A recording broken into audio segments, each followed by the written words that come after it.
O Império Bizantino era extenso, abrangia a Grécia, o Egito, as províncias da Síria, Palestina, Mesopotâmia, Ásia Menor, isso que tem mais países para serem citados. Além disso, abrigava um mosaico de povos e culturas, embora em Constantinopla as pessoas falassem várias línguas, a língua oficial do Império Bizantino era o grego. O nome bizantino deriva de Bizâncio, antiga colônia grega que, por sua excelente localização, foi elevada à capital pelo imperador Constantino em 330 e rebatizada de Constantinopla. Conhecida como Porta do Oriente, a cidade de Constantinopla estava entre a Europa e a Ásia, e em todo o trânsito de mercadorias entre o Mar Negro e o Mar Mediterrâneo. Passava obrigatoriamente por ali.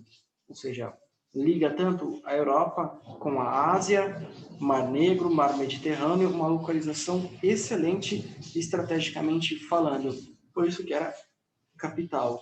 E aqui temos a Constantinopla. Tá mais ou menos aqui, todo mundo localizou Constantinopla. Constantinopla, bem na divisinha ali, na biquinha, Mar Negro, tá ali, ela bonitinha. A cidade era, por isso, um dos maiores centros comerciais e urbanos do mundo, recebendo pessoas e mercadorias de diversas partes do Oriente e do Ocidente. Além disso, tinha a protegê-los o fato de ser cercada por água por seus três lados. Água por toda a parte, e onde era a terra, ligava um continente... Professor, desculpa te interromper. Sim, pode é falar. Que o Vinícius ele tá tentando entrar e... tem razão, desculpa, eu comi bola. Tá certinho, Mas perdão por te interromper, professor. Que isso, você tá certinha. Vinícius, bom dia, desculpa não ter visto. Bom dia, professor, nada. Continuando, Império Bizantino. Falando de Constantinopla, cercada de água por seus três lados. Geralmente, os historiadores abordam os aspectos políticos, artísticos, sociais e religiosos das sociedades humanas como forma de facilitar sua compreensão, mas, na realidade, esses aspectos não existiam isoladamente. Ao contrário, são interligados e independentes, até porque foi com Constantino que a Igreja Católica se tornou oficial. Para quem não é católico, acredita que ele fundou a Igreja Católica. E para quem é católico, acredita que foi fundada por Jesus Cristo, mas deixou de ser perseguida e pôde ser regulamentada e estruturada com Constantino. Seja como for, ele tem papel fundamental na história da nossa civilização. E não é apenas... Tudo está interligado conforme o texto diz. Além disso, um estudo de cada sociedade é possível perceber um elemento-chave que articula os demais e nos ajuda a compreender o todo. No caso do Império Bizantino, esse elemento é a religião.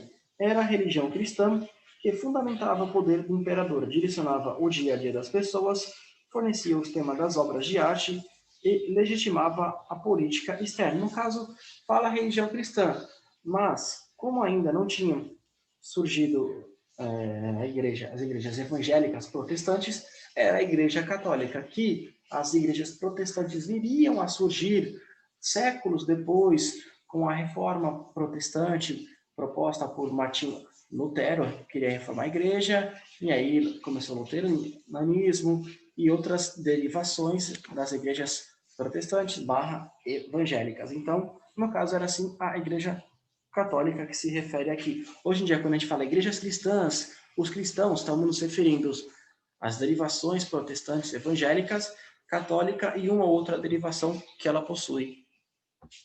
Tá aí, Alasca caiu e já está de volta. Política no Império Bizantino.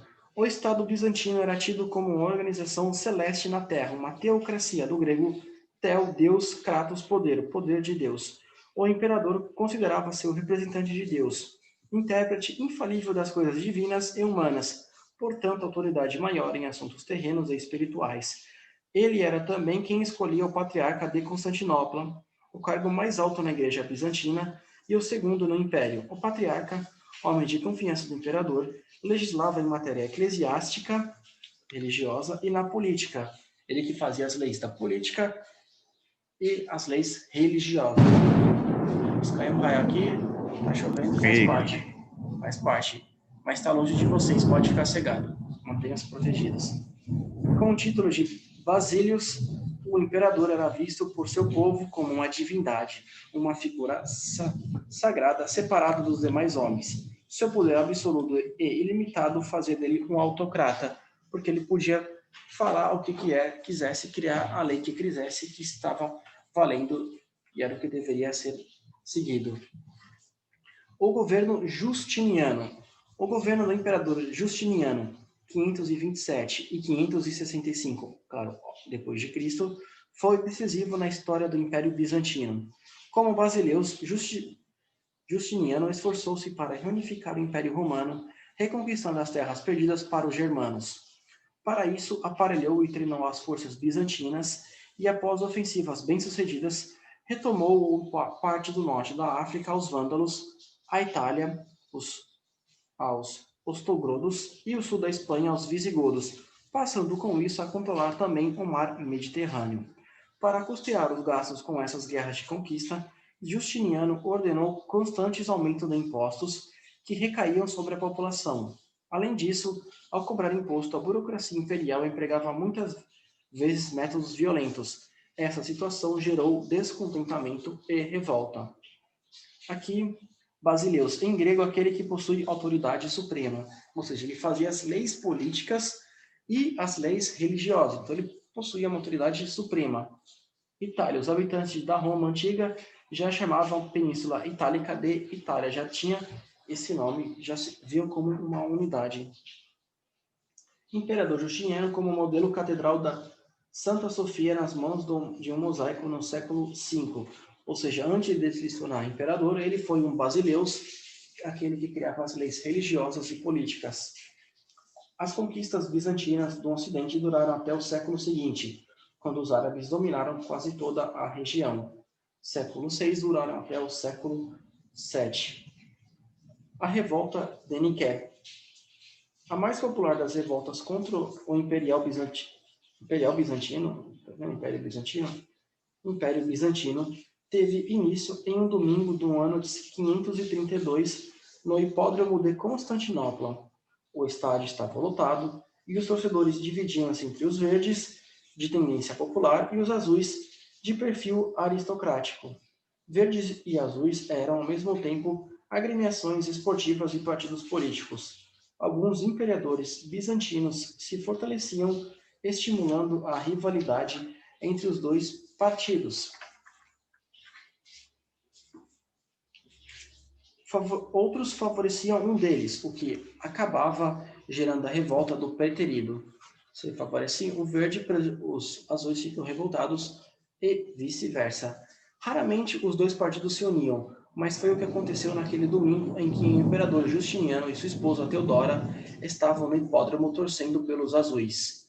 No intervalo entre duas corridas, os verdes organizaram uma manifestação contra a alta nos impostos e o abuso de autoridade. Os azuis, que tinham a torcida do Justino, se juntaram a eles e marcharam para o Palácio Imperial aos gritos de Niké, Niké, que significava vitória. Daí o nome dado a essa revolta popular. A revolta e a violência se espalharam pela cidade, mas o imperador ordenou uma cruel repreensão que ocasionou um incêndio gigantesco e resultou na morte de 35 mil rebeldes. Muita gente, foi realmente um domingo sangrento. Durante o governo, Justiniano preocupou-se também com as bases legais da vida em sociedade. Para isso, encarregou juristas de reunir e atualizar as principais leis romanas. Esse trabalho resultou no Corpus Juris Civilis, obra extensa formada em 4 partes. Código Justiniano, reunião das leis romanas desde do século II. Novelas, leis lançadas pelo próprio Justiniano. Digestum, pareceres dos juristas romanos, ou seja, um caso sobre, por exemplo, agressão. Juiz julgou e todo caso que houvesse que houvesse nesse mesmo sentido seria julgado de acordo com aquela lei. O homem bateu na mulher, aí o juiz julgou que a punição 2 anos de cadeia. Os próximos casos teriam essa mesma sentença com base naquilo. Institutos. Manual de Direito para Estudantes, para os estudantes saberem o Código Justiniano, as novelas e os digestos. Os próximos casos que deveriam ser julgados, de acordo com os antepassados, as leis feitas por Justiniano e as leis já existentes. O Corpus Juris Civilis possibilitou ao Ocidente o conhecimento do direito romano e serviu de base para muitos códigos civis atuais, inclusive o brasileiro. Uma dessas leis que tinha no Império Romano era in dubio pro réu, ou seja, na dúvida pro réu. Se está em dúvida se o réu é culpado ou inocente, o réu tem que ser considerado inocente. E se alguém acusa uma outra pessoa, não é o réu, o acusado, que tem que provar sua inocência, mas sim quem o acusou. Porque se houver dúvida, o réu vai ser inocentado, porque em dúbio para réu. E para não haver o dúbio, para não haver dúvida, a parte acusatória deve acusar. Esse é só mais um exemplo. A nossa sociedade tem como lei as leis com base no Império Romano. A moral judaica cristã e a filosofia grega também fazem parte do nosso dia a dia brasileiro. Aí tem aqui, dialogando. Observe os personagens ao lado de Jesus. Quem são eles? Letra A, aqui. Quem são os personagens ao lado de Jesus? Aí, Imperador Constantino IV e sua esposa, Imperatriz Zoé. E o círculo em volta da cabeça deles, o que pode indicar? Vai indicar que eles são santos, que eles têm uma santidade e por isso devem ser respeitados. São algo sagrados. Beleza? Alguma dúvida por enquanto? Não? Se alguém tiver dúvida, pode ligar o microfone, perguntar, mandar aqui no chat, que eu leio e respondo. A questão inoclasta. A religião cristã exercia forte influência tanto na esfera pública quanto na particular, ou seja, nas decisões o que pode, o que não pode, direitos e deveres para todos, e na questão particular, o que as pessoas faziam em seu ritmo, tinham como certo e errado. Ainda hoje é assim, porque as religiões cristãs definem muita coisa no particular, menos no público. No público, a lei da Igreja Católica ou das evangélicas não é a que a gente tem que seguir. Mas, no particular, ainda hoje influencia. As esferas públicas, como a inauguração de Constantinopla, e as particulares, como o aniversário de uma pessoa, tinha sempre uma dimensão religiosa. O aniversário de uma pessoa, por exemplo, era festejado 2 vezes ao ano. Uma no dia do nascimento e outra no dia consagrado ao santo que tinha o mesmo nome da pessoa. Vamos supor, Rafael. Rafael nasceu em agosto. Aí vai celebrar o nascimento do Rafael em agosto e depois, no dia de São Rafael, Arcanjo Rafael, ou Miguel, Arcanjo Miguel, por exemplo, e assim sucessivamente. A arquitetura e a decoração das igrejas bizantinas contribuíam para que o fiel sentisse a presença do sagrado, ou seja, era algo gigante, lindo, maravilhoso, tanto que se vocês verem igrejas antigas, principalmente se algum de vocês foi ou tiver a oportunidade de ir para Roma, vocês vão ver o quão grandiosas, maravilhosas são as igrejas. Você entra na igreja, é lindo demais, é maravilhoso. O chão é decorado, as paredes, cada detalhe, cada centímetro foi muito bem elaborado, pensado. Onde você olha é algo que enche os olhos, que você fala, uau, que lindo. Por isso que quando a pessoa entrava, uau, que lindo, que maravilhoso, eu estou na casa do Senhor. E aí chamava a atenção pela beleza. A cúpula imensa representava o céu. No interior da cúpula, um mosaico, uma pintura, o Cristo Pantocrator olhava para os fiéis. Na missa, passagens da Bíblia eram teatralizadas a fim de envolver os fiéis. Teatralidade e ilusão. Quando você faz algo teatral, você encanta, você chama a atenção dos olhos. Uau, que lindo, porque aquilo está ocorrendo ao vivo. Por isso que mesmo em 2020, mesmo com cinema, o teatro faz sucesso, porque é algo ao vivo, que chama, que encanta. Imagine naquela época, onde não tinha televisão, onde não tinha cinema, o teatro encantava. Você faz algo bem feito, uau, que maravilha, a igreja é linda. Então, chamava realmente a atenção. Os cânticos e rituais apelavam aos sentimentos e não à razão. Outra expressão da religiosidade bizantina era a crença nas relíquias e nos milagres alcançados por meio delas. Outra coisa sobre teatralidade e ilusão, fugindo um pouquinho, é do filme Batman Begins, lá em 2004, e que foi falado em 2012. Teatralidade e ilusão. A Liga das Sombras ensina o Batman a usar teatralidade e a ilusão para chamar a atenção, para encantar, para jogar o medo, para mexer com o psicológico das pessoas. E no Bane, no filme de 2002, ele fala, teatralidade, é ilusão, você está usando isso comigo, não funciona, porque ele foi criado lá. Mas, enfim, sempre funcionou, funciona e vai continuar funcionando. Ainda mais naquela época onde não tinha TV, não tinha cinema. A teatralidade era o que se podia ter de mais alta qualidade e tecnologia na época. Continuando, outra expressão de religiosidade bizantina era a crença nas relíquias e nos milagres alcançados por meio delas. Por conta da religiosidade bizantina, os ícones, as imagens pintadas ou esculpidas de Cristo, da Virgem Maria e dos santos eram um importante estímulo à devoção, porque, segundo a Igreja Católica, você tem que buscar ser santo. E os santos, na tradição católica, eles não são como Jesus Cristo, mas eles são pessoas como eu, você, pecadores que conseguiram deixar de pecar e por isso alcançaram a santidade. E serviam de exemplo para falar, aquele cara conseguiu, você também pode. Ele era pecador tanto quanto você e você pode. Tem a tradição católica, na época, também seguindo a protestante, mas aqui, na época, era só a católica porque ainda não tinha começado as igrejas protestantes, de Saulo barra Paulo, que era um assassino de cristãos, e ele se converteu nos maiores exponentes do cristianismo. Então, os santos serviam para isso, para falar, olha, é possível também você fazer, hein? Porque não tem como ser Cristo na tradição cristã, tanto para evangélico como católico, eles sabem. Não tem como ser igual a Jesus Cristo, porque é santo. Os evangélicos acham que é o Filho de Deus, os católicos o próprio Deus, mas não dá para ser igual a Cristo, mas igual aos santos dá, porque eles eram pecadores e deixaram de pecar. Por isso essa devoção aos santos, para falar, vem para cá, vira santo, você virando santo, você vai para o céu, vai ter só uma salva. Você quer morrer? Você quer para o inferno? Não, então seja santo. Por isso que tinha o culto aos santos. E também para que os santos pedissem por eles junto a Deus, isso segundo a tradição católica, porque a tradição católica era importante na época. Por isso que é bom conhecer essa tradição para saber como que era o Império Bizantino, uma vez que a religião influenciava demais. Então, para conhecer esse império, de acordo com o que a gente viu no livro, é preciso conhecer a religião e o porquê do culto, a devoção aos santos.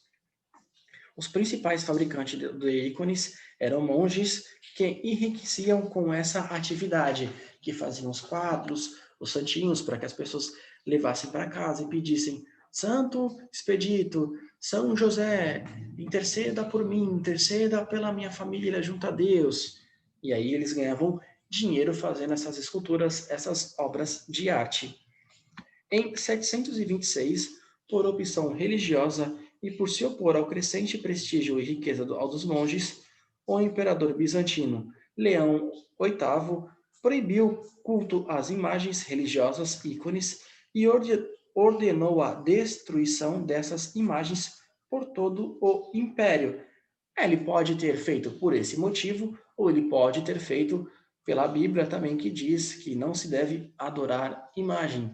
Os evangélicos dizem isso, e muitos católicos também concordam, dizendo, não, a gente não adora, a gente só deixa para poder lembrar do que essa pessoa foi e a gente seguir. Então, seja como for, ou por esse motivo, ou pelo que está na Bíblia, ele pode ter feito isso.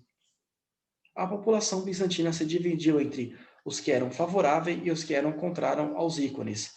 Os inoclastas, sob a liderança dos monges, explodiram por todo o império revoltas populares contra a destruição de imagens religiosas. Como o imperador reagia ordenando a repressão a essas revoltas, essa disputa, conhecida como questão iconoclata, desembocou em uma guerra civil que se prolongou até 843, muitas décadas. 726 a 846, quase 100 anos, aproximadamente 80 anos, 77 anos, mais exato. Naquele ano, após várias idas e vindas, a imperatriz Irene restabeleceu o direito do culto às imagens. Se até hoje a gente tem quem diz que os católicos adoram imagens, católicos falam, não adoro, evangélicos não têm imagens, católico tem imagem. Imagine naquela época, que hoje a gente é civil, ninguém sai brigando com ninguém, a gente alcançou uma certa civilidade, mas naquela época não, naquela época as pessoas brigavam tanto que teve uma guerra. Hoje, graças a Deus, as pessoas se respeitam, tanto os ateus respeitam os religiosos se respeitam entre si, apenas quem adora imagem, quem gosta de ter imagem vai ter, quem não gosta, quem acha que é errado não vai ter, e a gente vive uma paz, graças a Deus. Cisma de Oriente. Com o decorrer do tempo, o cristianismo bizantino foi se diferenciando do cristianismo ocidental, romano. Entre os bizantinos, a língua falada na celebração religiosa era o grego, e entre os cristãos ocidentais era o latim. Os rituais bizantinos apelavam ao sentimento, enquanto os romanos eram menos emocionais. Romano aqui jamais voltado para a Igreja Católica, que tem sede em Roma. Outra diferença ainda é que, ao contrário dos romanos, os bizantinos não acreditavam que houvesse um purgatório. Ou seja, os bizantinos não acreditavam que houvesse um purgatório. Os romanos, obviamente, acreditavam, como eu falei, Roma onde fica a Igreja Católica, e a Igreja Católica acredita que há um purgatório. Segundo a tradição católica, você morre, você fica no meio termo, esperando o julgamento final e sofrendo. Tanto que, se você acompanhar Santo Terço, eles pedem para rezar pelas almas que estão no purgatório. É um exemplo dessa diferenciação. Enquanto isso, os romanos, os bizantinos não acreditavam que houvesse isso. Enquanto isso, as relações entre o papado romano e o patriarcado bizantino, enquanto em Roma tinha a autoridade do Papa, lá era uma outra autoridade, foram piorando, pois tanto o Papa quanto o Patriarca se consideravam dirigentes supremos de toda a cristianidade, ou seja, um achava que era o líder máximo, que estava abaixo só de Deus, o outro achava a mesma coisa, e um não reconhecia a autoridade do outro. Nem o Papa considerava o outro nessa ou naquela posição, e nem o líder do Bizantino, no Império Bizantino, achava a mesma coisa do Papa. Ele achava que o Papa não era a autoridade suprema, nem abaixo, acima ou igual. Ele achava que era o líder e o resto estava abaixo dele. Essa rivalidade crescente entre Roma e Bizâncio motivou excomunhões de parte a parte e acabou levando ao rompimento. Ou seja, os bizantinos expulsavam, excomungavam quem fosse romano e seguisse essas tradições. E os romanos expulsavam, excomungavam quem seguisse as tradições bizantinas. Um alegava que o outro estava errado e por isso a excomunhão. Em 1054, a Igreja Cristã se dividiu em duas: Igreja Católica Apostólica Romana, chefiada pelo Papa, que existe até hoje, que é a Igreja Católica, e a Igreja Cristã Ortodoxa Grega, dirigida pelo Patriarca. A separação entre as igrejas é conhecida como Cisma do Oriente, ou seja, tinha apenas uma única igreja, devido a essas questões políticas, religiosas, um cria uma lei, outro cria outra, outro acha uma coisa, outro acha outra coisa, acabou havendo essa divisão, e essa primeira divisão no cristianismo é chamada de Cisma do Oriente. Aí a Igreja Católica vai seguir, e a Igreja Grega também vai seguir. Mais 10 minutinhos de aula, beleza? Virando a página, conforme o Império foi expandindo suas fronteiras, o cristianismo ortodoxo dos bizantinos também se expandiu. Alguns povos eslavos, como os russos, búlgaros, sérvios e croatas, converteram-se ao cristianismo ortodoxo. A partir do século VI, no entanto, o Império Bizantino começou a perder território para diferentes povos. Os eslavos conquistaram os Balcãs. Os normandos tomaram suas possessões italianas. E os turcos se apoderaram da Síria e da Ásia Menor. Com a perda desses territórios, o Império perdia também os impostos, os soldados e os navios que essas regiões lhe forneciam. Cada vez mais fragilizado, o Império estava reduzido à cidade de Constantinopla quando, em 1453, foi conquistada pelas balas de canhão, armamento moderníssimo para a época, que os turcos otomanos lançaram sobre ela, enquanto do outro lado, a Igreja Romana foi crescendo, prosperando, com a proteção do Império Romano, e hoje é a Igreja Católica, que é imensa, tem mais de 1 bilhão de seguidores. Vou dar uma lida aqui na arte bizantina. Vou pedir para vocês fazer em casa essas questões, a atividade da página 179, para que semana que vem a gente corrija essas atividades e parta para o próximo capítulo, beleza? Professor, Oi? até a página 182 ou só... Isso, vocês façam até a página 182, por gentileza.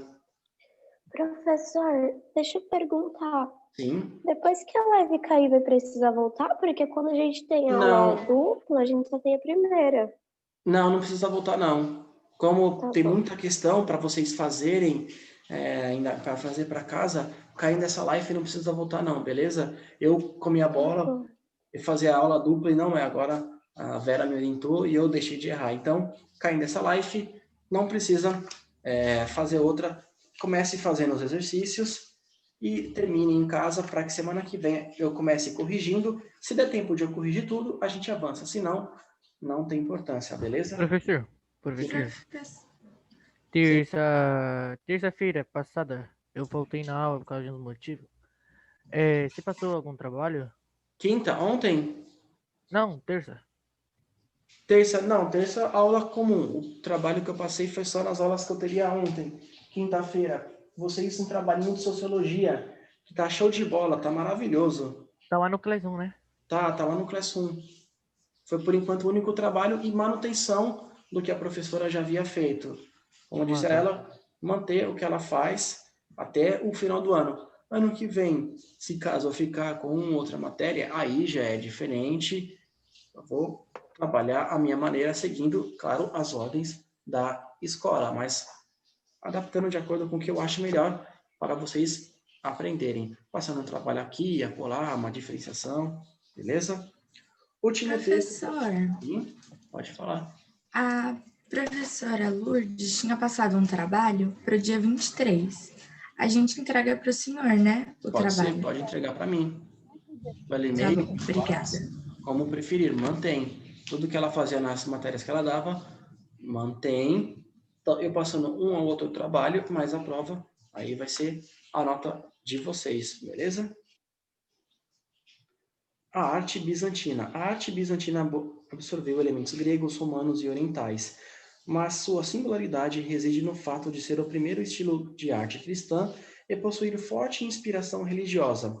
O imperador, a imperatriz e as autoridades do império também eram representados em mosaicos, e para ter uma ideia da santidade dessas personagens, os artistas lhe colocavam auréolas envolvendo suas cabeças, para dizer que eram santos, igual a Jesus Cristo, por exemplo. Olha a autoridade que eles tinham, igual a Cristo. Para católicos evangélicos, Cristo é o máximo.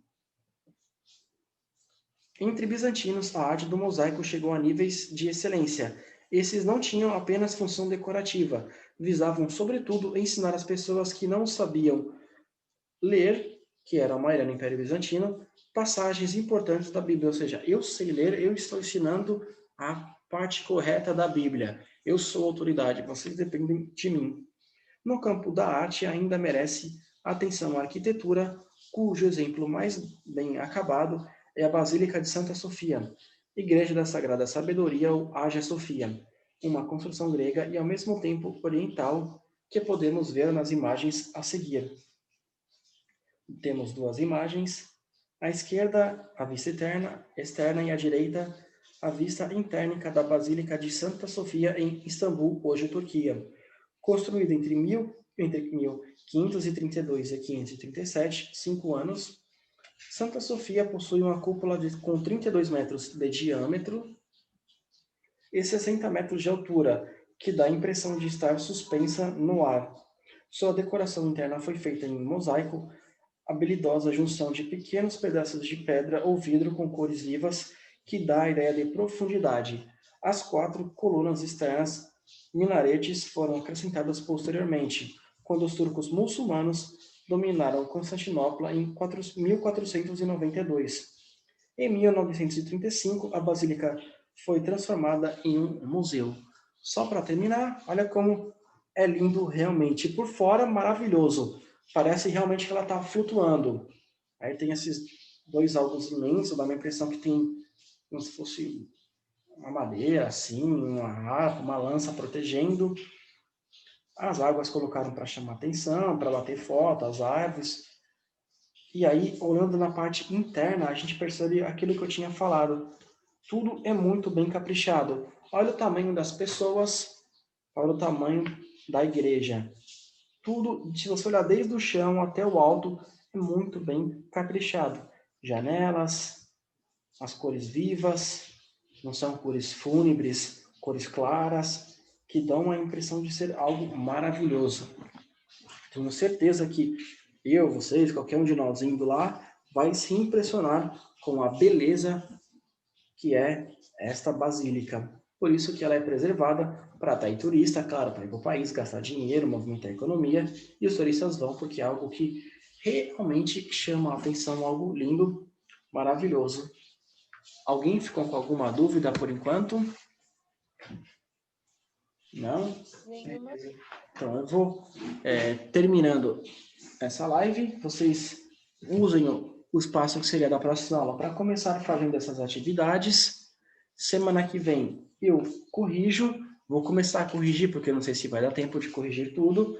Se der tempo, a gente avança para o capítulo 10, que serão os francos e o feudalismo. Não, perdão, a diversidade religiosa ao respeito à diferença. Capítulo bem pequenininho, de apenas uma página. Beleza? Até mais. Tchau, tchau. Até semana que vem. Muito obrigado.